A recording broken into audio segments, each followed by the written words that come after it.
Okay, so let me introduce you, Rosemary Hipkins. Dr. Rosemary Hipkins is a chief researcher at the New Zealand Council for Education Research.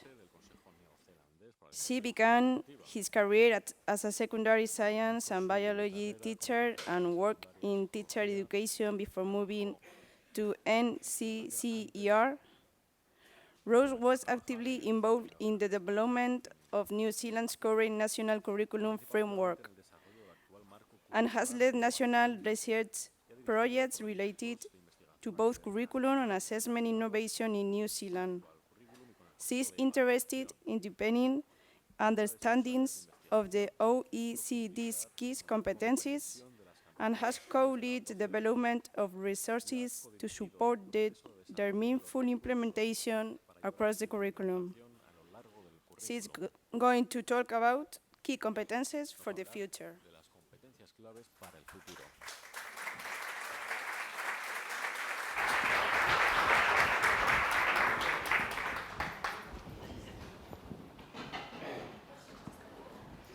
Greetings, everybody, and to the people from the Basque country in the room. Thank you for welcoming us to your wonderful province of Spain and your lovely city of Bilbao. It's such a pleasure and a privilege to be here. I have to tell you, it's the middle of winter in New Zealand, and we're having a particularly nasty winter this year, so it's lovely to be warm. Thank you. Thank you for inviting me to speak at the conference and to tell you something of our experiences in trying to make a curriculum for the future in New Zealand. It hasn't all gone smoothly. We have some wonderful ideas. We don't necessarily succeed in following them through well, but we'll talk about some of those issues. If you were here before the break, you will have seen Professor Mcmanus introduce Northern Ireland as a very small country. New Zealand is a wee bit bigger than that, but not much. And she made the point very well that sometimes it's easier to do things in a small place without such a big population. So we need to bear that in mind. Now, at the conference so far, and I realise it's early days and I haven't been to any workshops yet, but we've heard a lot of fairly general ideas about thinking. I want to do the opposite of that this morning. I want to get specific and to look at some examples that take us right into the learning areas of the curriculum and give us a feel for what that looks like. Because until teachers can see that, imagine that, do that, things are likely to stay at what Professor Mcmanus identified as the name and hope level of good intentions, but not acted on.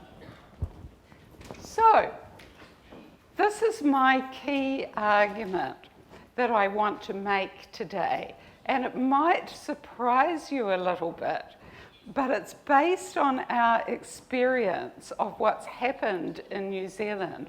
Because if we start to treat key competencies, or whatever the equivalent version in your country is, as discrete things, then it's too easy to add them to the curriculum as something more on top of what's already there.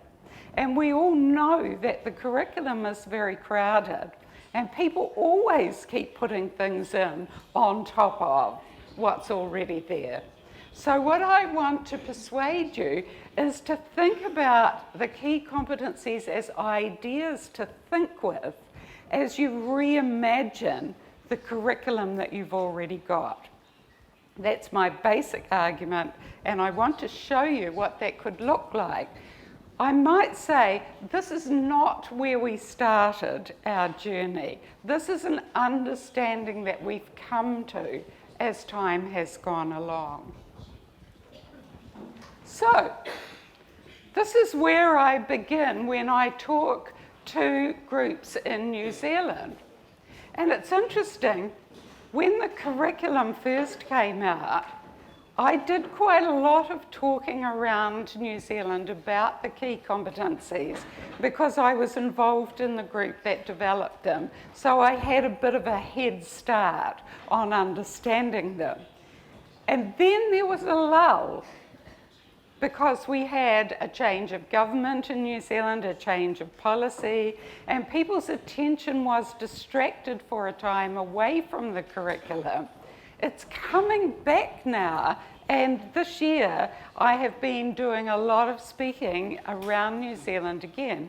I just tell you this to locate this next experience. Now, I'm not sure how many Kiwis there are in the room. Where are the Kiwis in the room? Oh, there's a smattering. Have any of you seen me ask this question before? No? Okay.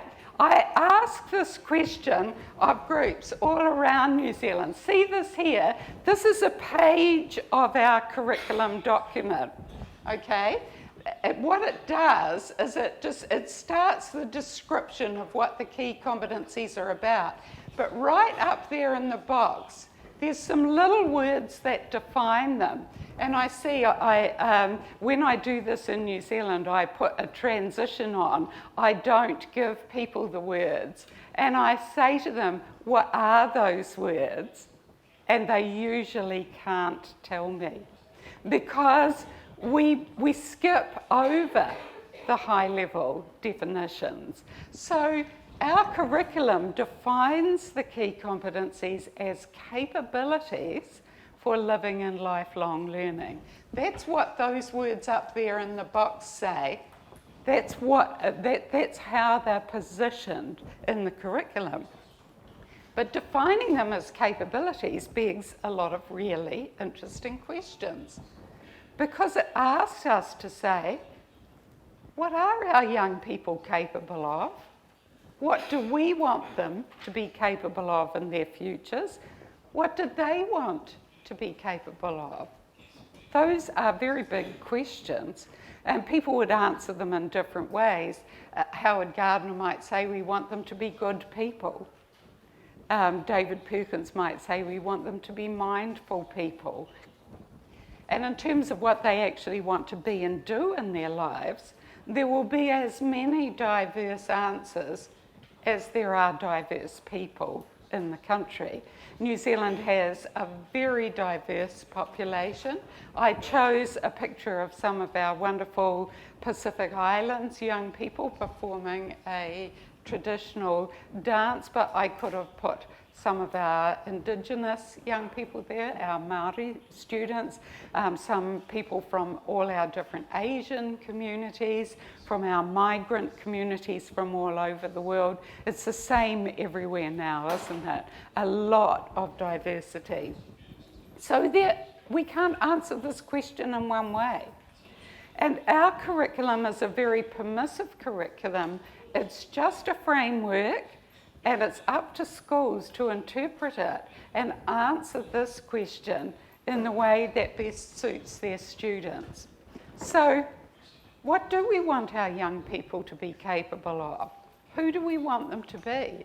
And how does their basic school learning help them get there? These are the questions that I'm talking about today. It's not a new conversation.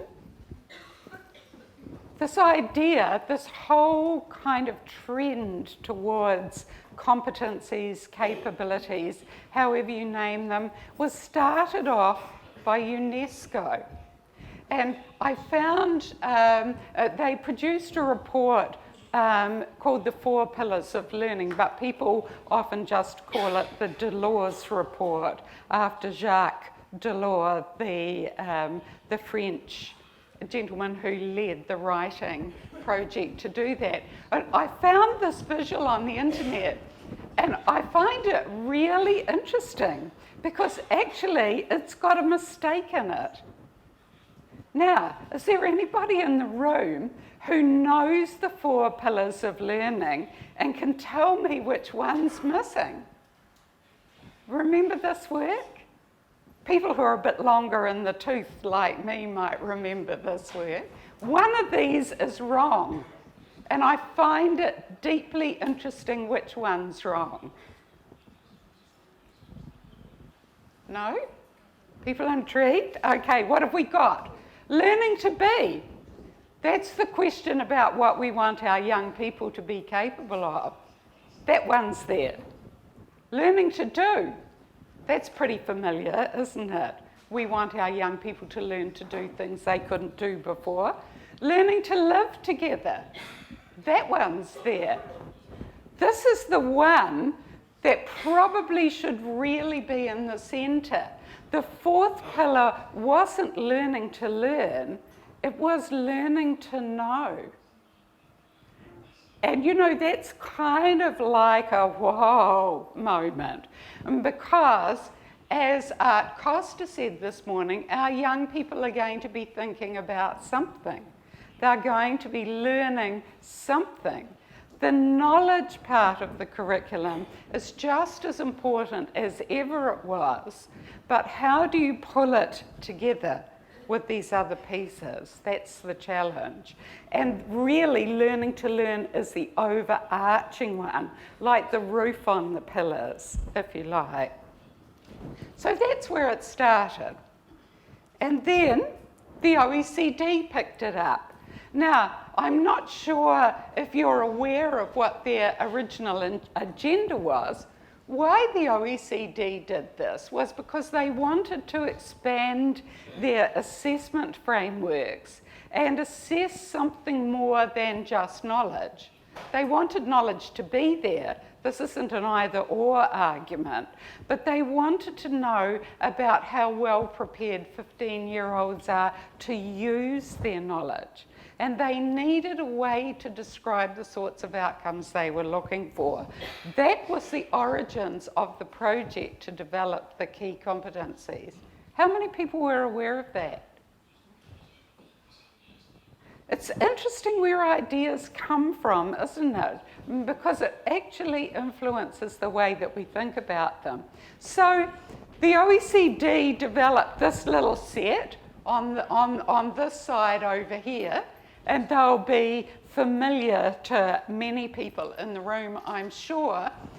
In New Zealand, we have this thing that we don't like jargon. And so we did something which is a typically Kiwi thing to do. We simplified the names so that they didn't look like jargon. So you can see that the OECD version is called Acting Autonomously. We called it Managing Self. And if you're familiar with the OECD version, you'll know that that's one of the sub-bullet points. I don't know if you know what the others are. One of them is acting within the big picture. Now that's a lot bigger and more expansive than just managing yourself. I hope that you will agree. And you know, I could run through all of those that way. I think that we lost a huge opportunity when we called this one, the OECD calls it using tools interactively. And when you read the definition of it, it's very clear that it's about how meaning is made in a world where IT technologies enable a lot more things than print media did in the way of meaning making. We called it using language, symbols and text, which sort of conveys the same intention, but it's much skinnier. Now, for a time, I don't know how many of the Kiwis in the room know this, when the draft curriculum was developed, that key competency was called making meaning. What a shame we didn't keep that title. But a number of the secondary school people on the group that developed the curriculum I think what happened was they understood making meaning to be understanding. And of course, how you make meaning in the world is a much more expansive idea than how you understand it. So we've got this problem that we made these things look too skinny, and now we're having to make them look fat again. And we've made some progress towards doing that. But that's one of the things to think about very carefully. There was also a lot of debate about how you position thinking in a curriculum. The OECD called it cross-cutting, which is why I put it that way on the diagram. And they did that because to acknowledge the metacognitive component of all the key competencies. That thinking is so important to your growing your competencies or capabilities. But it's also a specific set of capabilities in itself. And goodness me, this is an important conference to acknowledge that, isn't it? When it's a conference on thinking. So there's no win with that because it should be both. We need it as cross-cutting, but we also need it as a set of standalone capabilities. So that's just the background to what I'm going to talk to you about. Now, it's interesting, I haven't so far, and this could change as the conference goes on, heard anybody talking about the interplay between the contexts in which children do their learning, the content of the learning, and the capabilities that we want them to develop. So this is my first message. If we want children to be actively working on building their capabilities, then the learning has to be set in contexts that have powerful meaning for them. Now, what I'm going to do next is I'm going to show you some absolutely specific examples of what this could look like.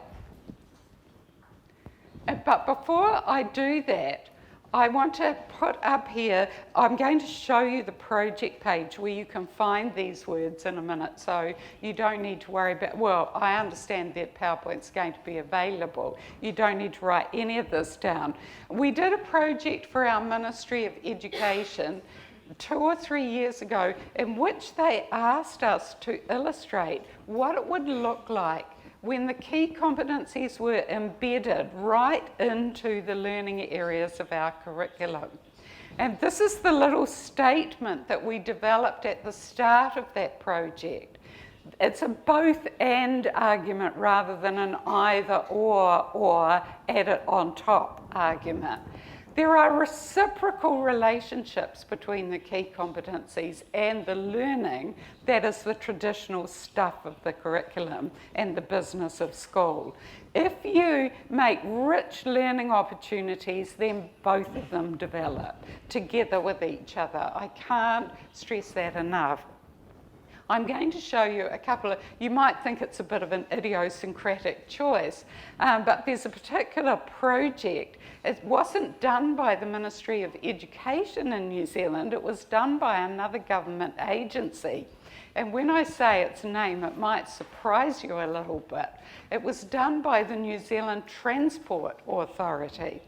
And what I'm going to show you is the issue that they were wanting to address while reciprocally developing key competencies and the learning area.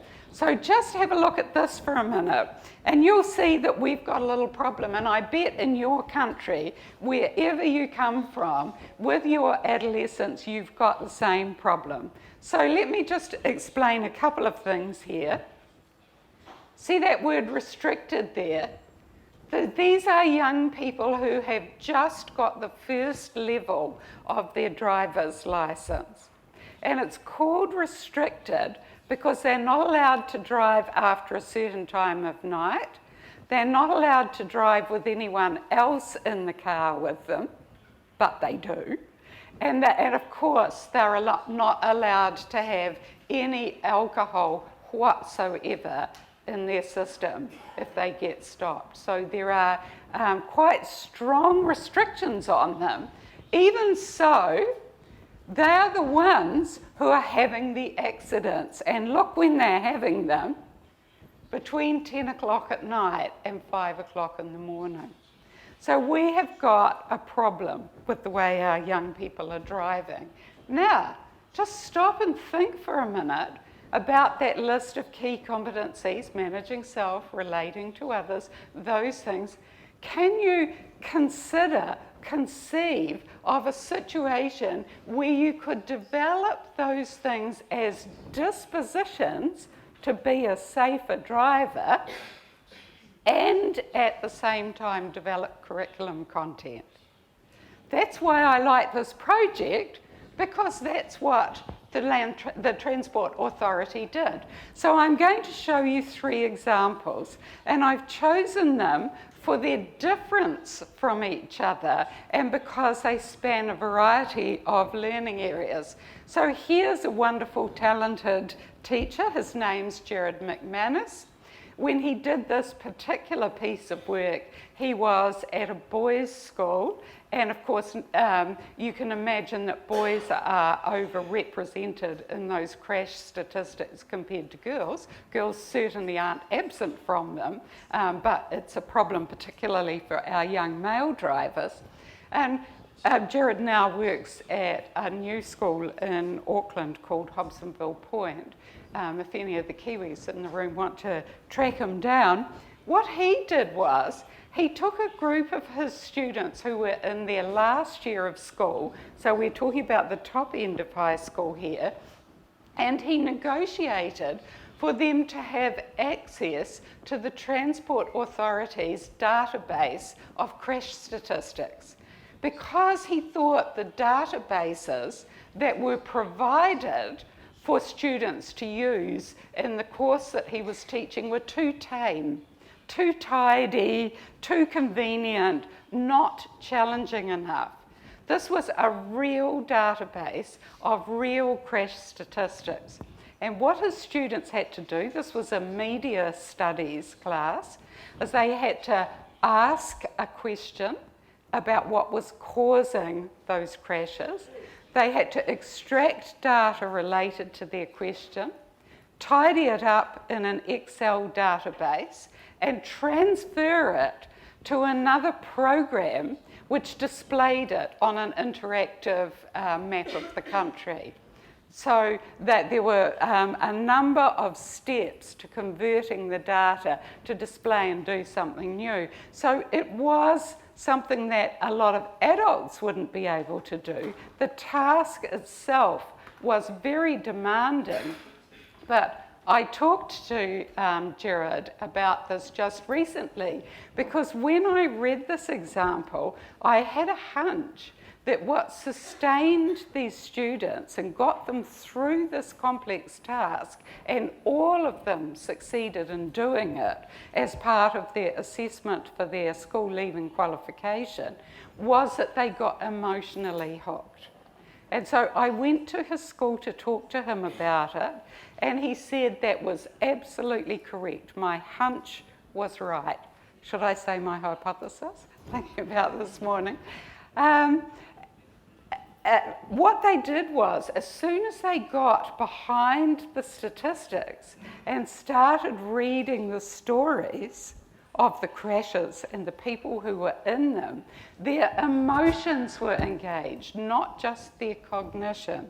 And so what happened was, they did the learning they needed to do, but this great emotional impact, he said, made them much, much more acutely conscious of road safety and how easily accidents happen. So for instance, he told me that shortly after his students did this unit of work, the school had some sort of a charity run where the students in the school were running from one town to another town, and they'd done this charity run for years, and they were suddenly, the senior boys in the school were much, much more conscious of how dangerous what they were doing was, and they organised a safer way for for those students to do that run, but not be in danger of getting hit by the big trucks that use that road, for instance. So as a direct result of their learning, they became much, much more sensitised to road safety, and they proactively used that learning to do something to make things safer. Now, just think for a minute about the competencies that they developed while they did that. Good example? Let me show you another one. Okay.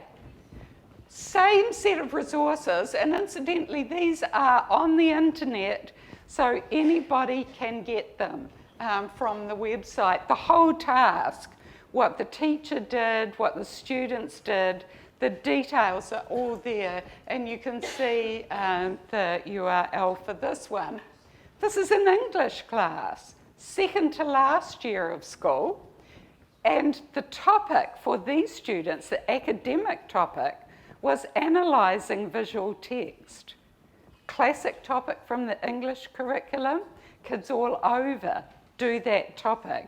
But this teacher set it in the context of road safety, resources and messages. And look at the faces of these boys. It's not difficult to see where the problem is with driving when young people get in a car together, is it? Once again, emotions very strongly engaged, and a very successful unit of work which made a lasting impression on those students. Now, my third example is not quite so colourful, but I've chosen it because the curriculum area might surprise you.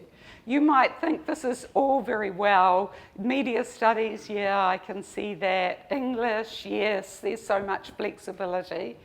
What subject do you think I chose for my third example? The acid test, if you like. Religion? Sorry? Religion? No, it's not religion. That wasn't an answer I anticipated. It's maths. Okay, look at this example. Developed by a very talented young maths teacher, Dr. Sarah Howe, works at a boys' school in Wellington, very, very conscious of the need for the young men in that school to become safe drivers.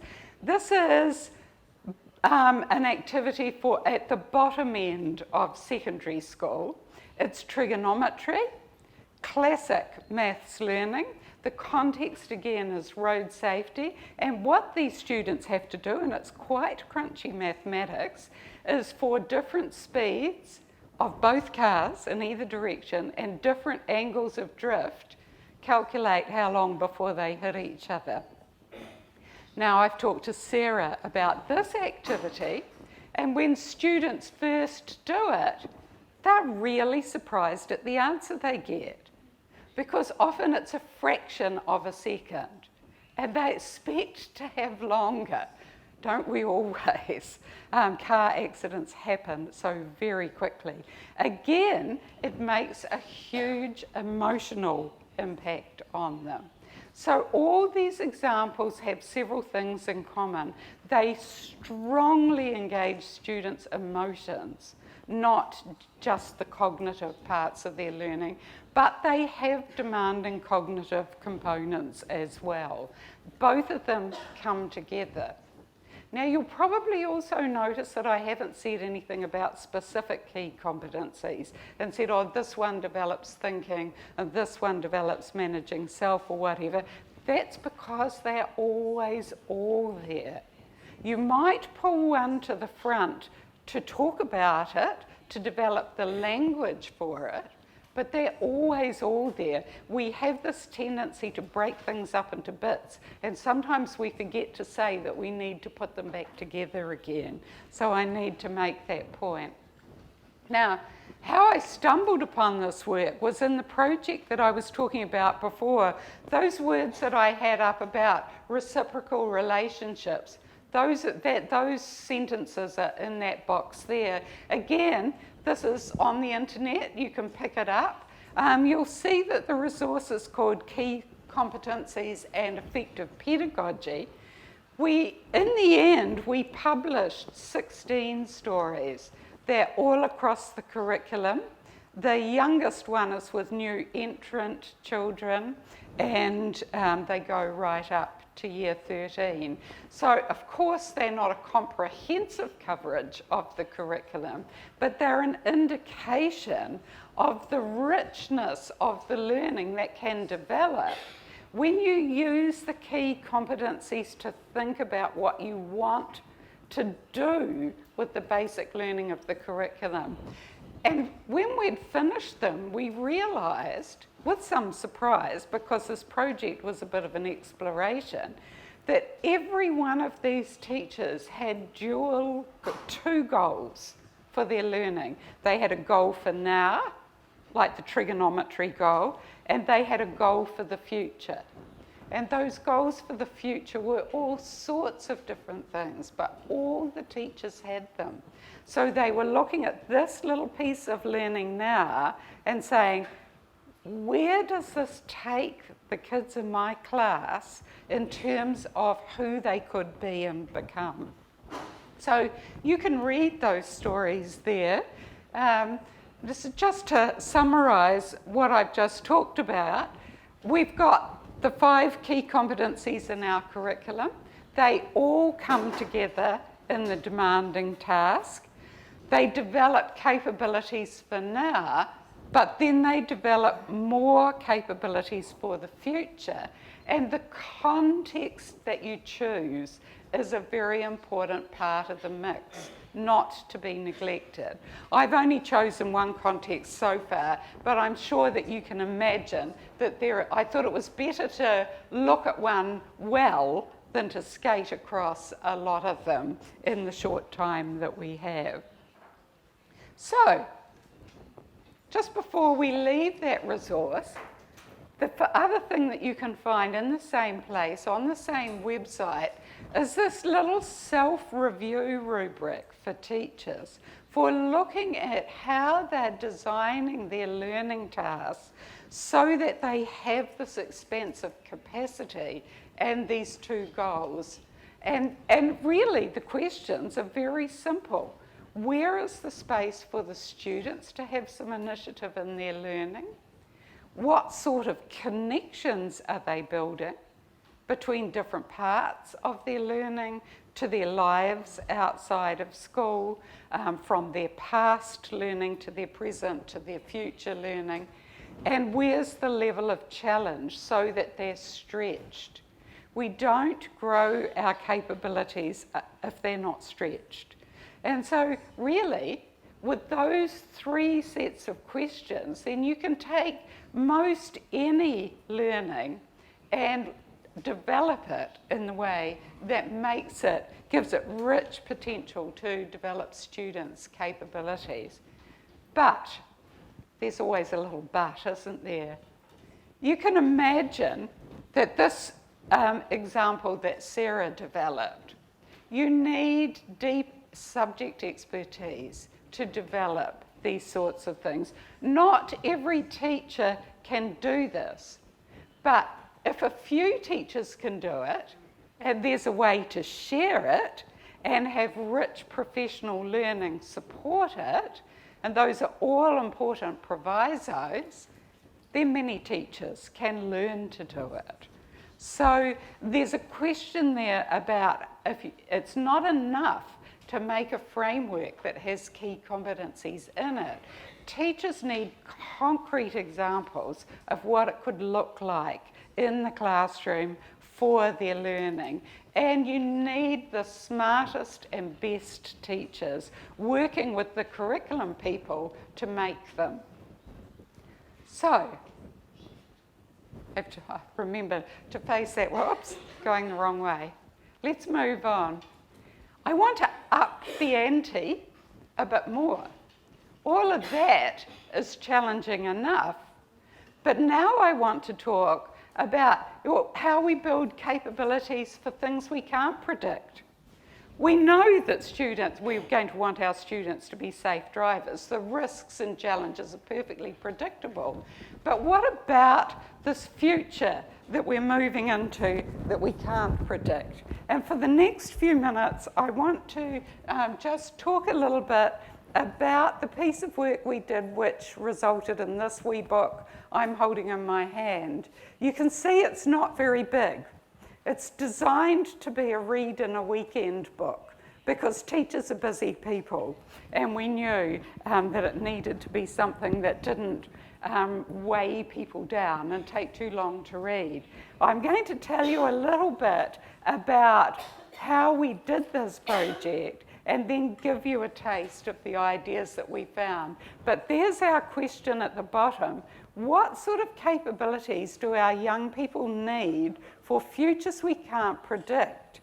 And more than that, we had in our minds an idea, an important idea, I think, which we were first introduced to from the work and writing of Dr. Kerry Facer in the UK, and where she coined the idea that we need our young people to be future builders, not just future copers. So instead of just waiting for the future that's coming and then figuring out how to deal with that, we want them to be the good people that Howard Gardner was talking about last night, who say, well, I don't like the way this is going, and let's think about how we could have a different possibility to this. How can we make our young people bold, ethical, proactive, all those things we want them to be? So how did we do it? This is what we did. We used a futures thinking process. I can't claim credit for it. It was the inspiration of the youngest member of our writing team, Rachel Bolstad, who specialises in futures thinking. And what she suggested that we do was to take a series of wicked problems. Now, just in case you don't know what wicked problems are, I've borrowed this rather busy little sketch, but basically they're problems which are virtually insoluble for a whole range of reasons. There are multiple aspects to them. There are lots of different things you could do. If you do one thing, something might get better, but something else might get worse. You get the idea. You can see politicians shy away from them because they're likely to be fairly sticky territory for them with no votes in them. And people are resistant to changes. They have redistributive properties. And actually, Howard alluded to this in his talk last night too, when he talked about the people who have to decide if they're going to support affirmative action, even if it means that their children have less chance of getting into the college of their choice. The redistribution of them almost always means that those of us who live in affluence and comfort have to give up something. Enough. You get the idea. So what we did was we took a small handful of these wicked problems, and I'll show you what a couple of them were in a minute. We looked at how they were presented in the media. We looked at what was said about them, what ideologies were represented and what was said about them, what people saw as the problem, and what some people saw as the problem, other people saw as the solution, and vice versa. We did this analysis, we presented to each other, we each took different ones, and then we worked backwards from that to arrive at some things that we thought were implications for the key competencies that are in our curriculum. So that was our research process. So, one of the problems that we took was climate change. That won't particularly surprise you. A wicked problem, if ever there was one. How on earth do we deal with it?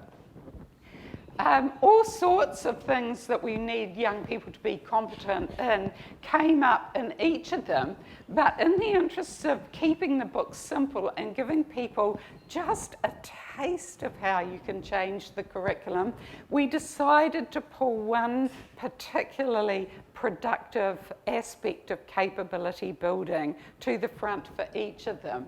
And the one that we chose for this particular one was how we help young people explore matters of truth, belief, and evidence.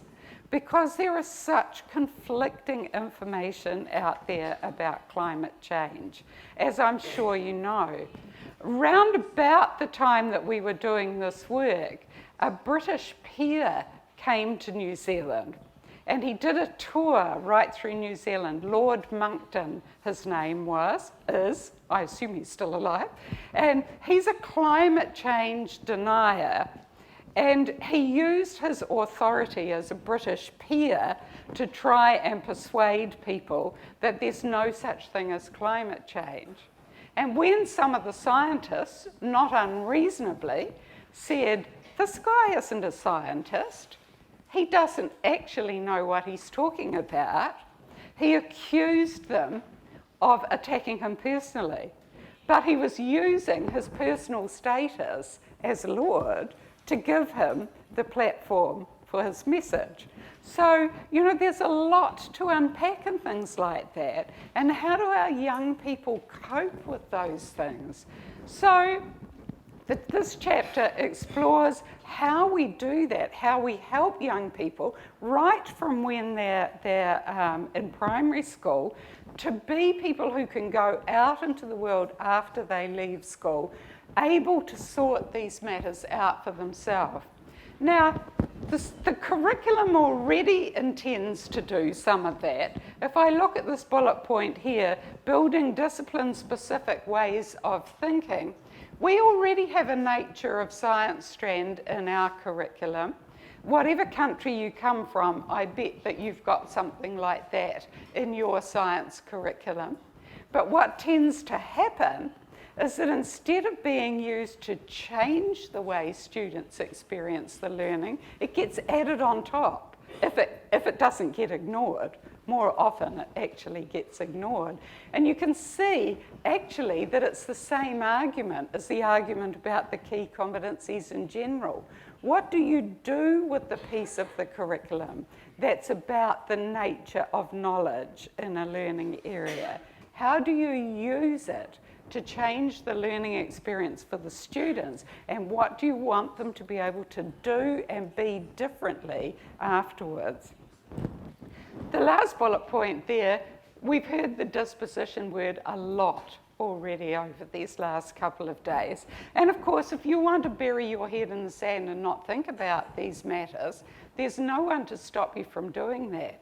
But if we want our young people to be future builders, then we actually have to educate them to care about these things and to see that we all have a personal and collective responsibility because we've only got one planet and we're in it together.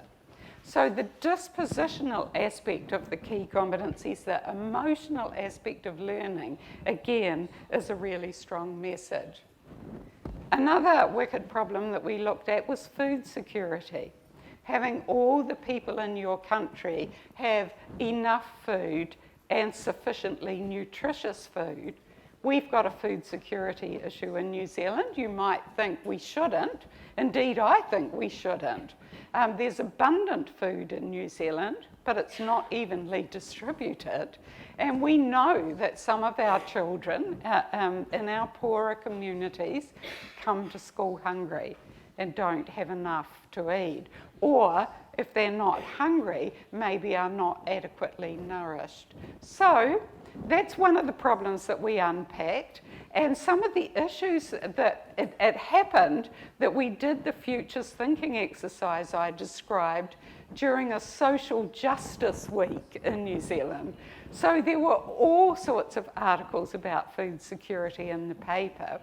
And one of the things that came out of the analysis, and the one that we picked up to highlight, was how important it is that children learn to be systems thinkers, that they learn to look for the hidden connections and to see the joined upness of things in the world.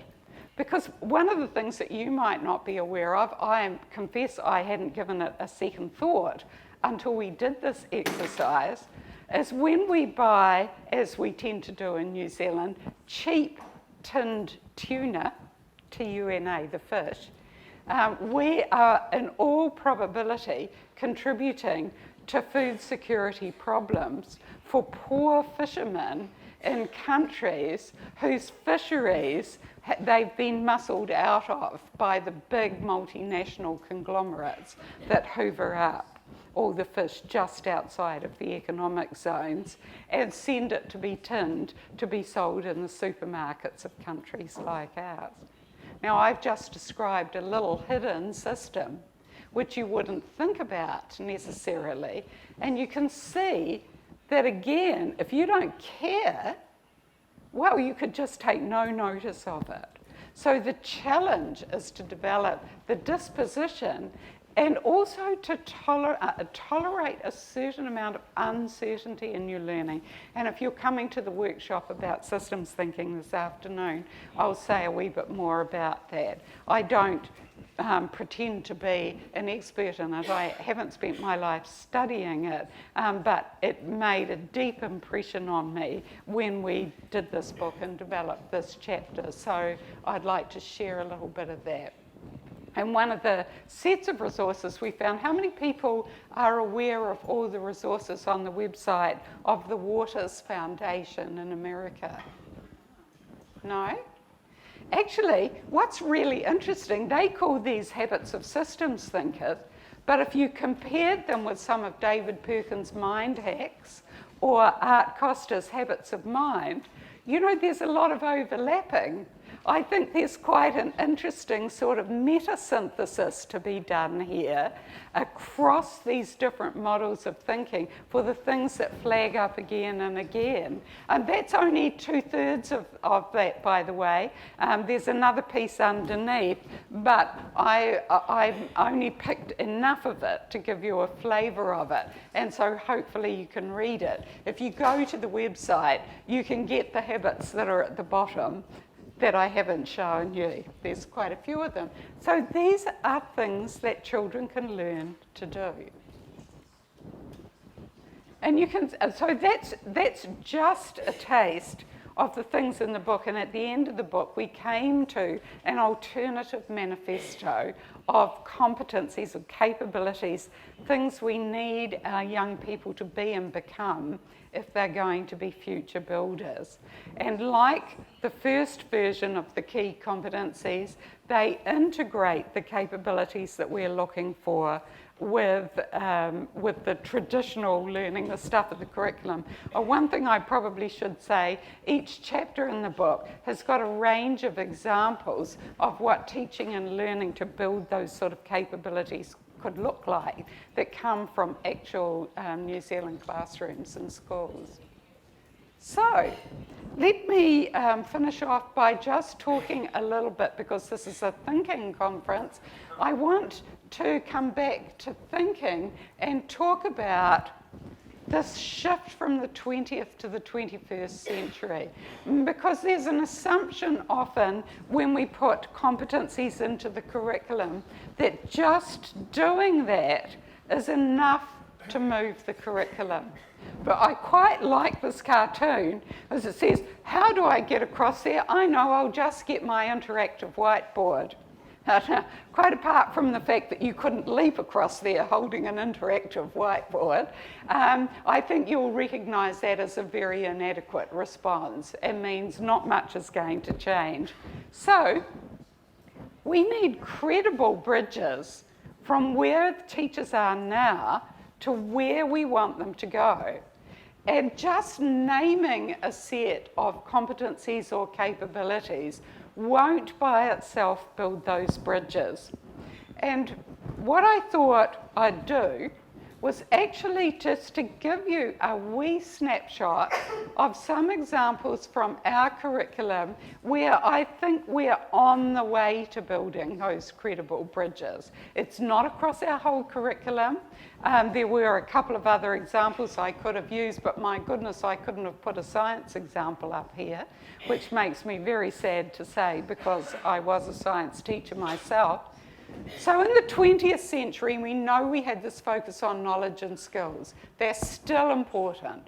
The point I made right at the start, they haven't gone away.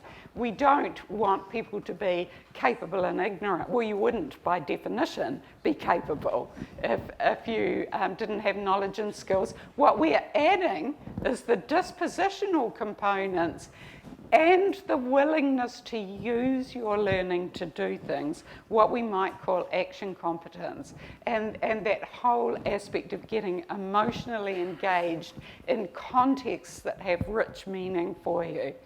And that the equivalent shift is from content and curriculum that's prescribed to negotiated learning, involvement of students in negotiating their own assessment and so on. And there's a whole talk that you could do just around that bottom bit, and I can't do it, but this is a complex question we're addressing. So let me show you a couple of areas from our New Zealand curriculum where I think that this shift has been made in an interesting way. My first one is part of the maths curriculum. Our maths curriculum is called Mathematics and Statistics. That's its name. The maths is 20th century traditional. The statistics has made a really interesting shift because in a 20th century framing of, oops, that's not what I meant to do. In a 20th century framing of statistics, the emphasis is on traditional computation, the same as it is in every other branch of maths. In our curriculum now, there's an emphasis in the statistics part of the curriculum on using inquiry, looking for patterns in data, building statistical reasoning, and then bringing in the computation once students know what they're using it for. Now, this is quite a controversial move. A lot of secondary teachers are not particularly happy with it. I think it's probably fair to say it sits more easily with the primary school teachers. And one of the things that I thought I'd do just to finish the diagram off, since people talk about IT as being the shift from the 20th to the 21st century, is to say to myself, what specifically about IT has enabled this shift or required this 20th, 21st century shift? And in this case, it's data visualization, all the huge banks of big data that are building up, and the interactive tools that are available to dig into it. We need our young people as citizens to be able to look at those big data sets and the claims that are made for them and take some meaning from them, like Jared's students in the example that I showed you at the start. So that's one shift, I would say, where we haven't transitioned it completely successfully, but it's in the curriculum and it's assessed in our high stakes assessment at the end of secondary school. So it's a transition well on the way. Here's another one. Same applies. History in the 20th century probably mostly had a focus on learning about events in the past. Now the emphasis is on historical thinking and learning to use the inquiry tools that real historians use. And that is what is assessed in the high stakes assessment at the end of school. So teachers, of course, have had to make that move because assessment influences what happens in the curriculum very strongly. I wasn't quite sure what to put on the bridge, but then I thought perhaps one of the things that IT enables is the digitization of so much evidence. So it's easier for history teachers to get a range of interesting resources to use in their classrooms. One more. This is an interesting one. I don't know if this applies in any of your other countries, we've got a sort of a conglomerate area in our curriculum which bundles together health, physical education and home economics as subjects. Health and PE right through the school, home economics only at the top end. And what's really interesting about this one is that actually this whole learning area has made an explicit theoretical shift in the way students should be thinking about the challenges of being fit, of being healthy and so on. So the 20th century view is very much an emphasis on individual responsibility for your health. The 21st century view is an emphasis on the socio-critical, that it's not just about you as the individual, it's also about the society and how you are enabled and supported to be a healthy person or not. That's built into our curriculum. And you know, I was really stretched to think what to put on the IT bridge for this one. And then I thought, well, actually, that habit of mind, it's much, much easier to get evidence of different perspectives and impacts in an IT-enabled world. I'm not sure if that's probably the best thing to have on the bridge or a convincing argument, but anyway, that's something that we could debate. So that's a snapshot of the learning areas in our curriculum that have made this shift. And you'll notice that all of them involve a shift in the type of thinking that's required in some way. But notice what's missing, what's not there: maths, science, English, because we're an Anglophone country, the core areas of the curriculum. So there's something that's harder to make this shift, I think, right in the tight heart of the curriculum. For us, it is very much a work in progress. So just to finish, before I see if there are any questions, I've already alluded to this several times. One thing we've definitely learned is how important it is to align the assessment and the curriculum system. In our curriculum, we've got a very visionary front half that describes quite explicitly who we want our young people to be and become.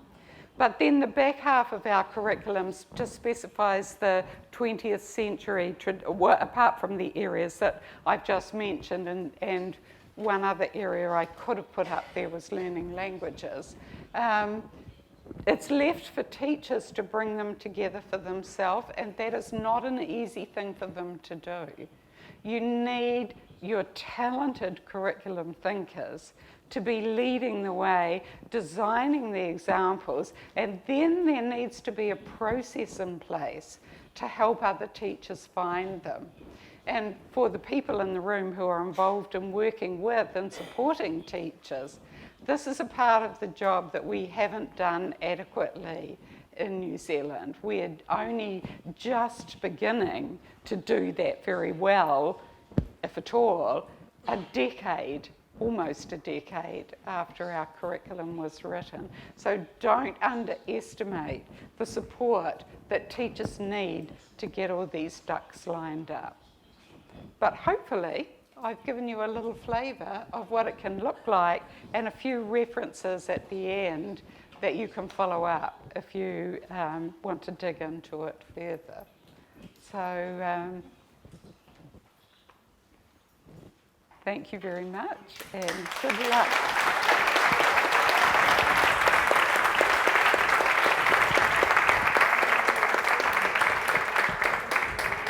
Now, this is where I need to do this. We're almost out of time, but there's probably time for one or two questions. Comments? Wait, please, wait.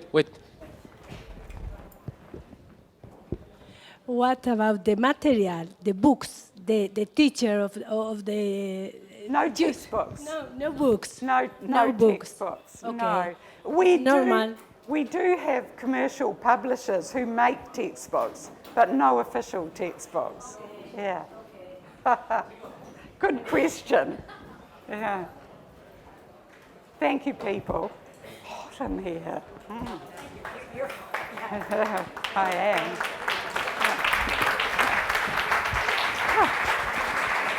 am.